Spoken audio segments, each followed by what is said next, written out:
and they're going to leave. And as they leave, you see a little opening of the cave, a cave. Maybe not their cave, but a cave, and a presence is there. A hand grasps the edge of the cave door, and as it pans out, boom! Darth Plagueis. All right, let's open this up and let's get into it.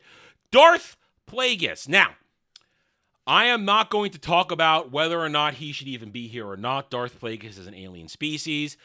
His origins dictate that he is very long-lived. Fine.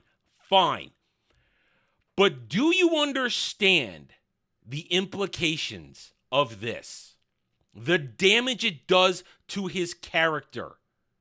Let's just go for a second. And this is me saying this, playing devil's advocate. Let's just say that the book, Darth Plagueis, isn't canon, which it is. Darth Plagueis, the book, doesn't happen, and all we have to go on is Palpatine's speech to Anakin in Revenge of the Sith, when he's talking about Darth Plagueis and his desire to create life with the Force. You now have to understand that by the time we get to the end of this episode, in the end of this series, and our villains return to Unknown Planet, and I know I'm skipping ahead, but I have to do it now because we're talking about Darth Plagueis and how much damage this does. You must now realize that Darth Plagueis' desire to change the Force, to alter the Force and create life through the Force, and therefore Palpatine's motivations to create life in the Force, to seek out immortality, stems from lesbian witches. Leslie Headland and Disney Star Wars have now made it so that in Disney Star Wars canon, Darth Plagueis, one of the deadliest Sith in Sith history, he got his inspiration to create life in the Force from lesbian witches. Do you understand the damage that does? Do you understand the hamstringing, the undercutting you do to George Lucas's story by injecting all of this in and making it the canon? Do you get that? The stands don't. They're out there going, see, look, Plagueis, shut up, you were wrong. Wrong about what? Wrong about what? This makes it worse. Not only the fact that he shouldn't even, we're not talking about his long-livedness, his age. He shouldn't be a Sith Lord at this point. It shouldn't even be Darth Tenebris. It should be some other couple Sith Lords at this point.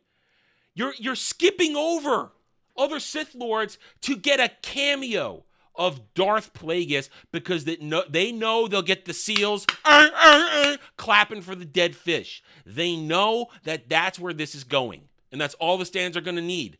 All they need to see is Darth Plagueis, and then say, "Oh, you angry nerds! Look at you haters! Look, there's Darth Plagueis. Why aren't you happy?" We're not happy because you just ruined the lore. You ruined the story. You undermined George Lucas to get your cameo in. Because I'll guarantee you, Leslie Headland doesn't know what to do with Darth Plagueis. She has no idea. And at the same time, it therefore asks the questions, what is he doing there? Do you even also realize the implications of what they're setting up? Darth Plagueis may not even be Darth Plagueis in this moment. He may end up being the acolyte to Osha after she's done being an apprentice to Darth Zipperface. Do you realize that they're maybe setting up that Osha is the ultimate mastermind that leads to freaking Palpatine? Do you understand this? That is why this is broken. They put in Darth Plagueis.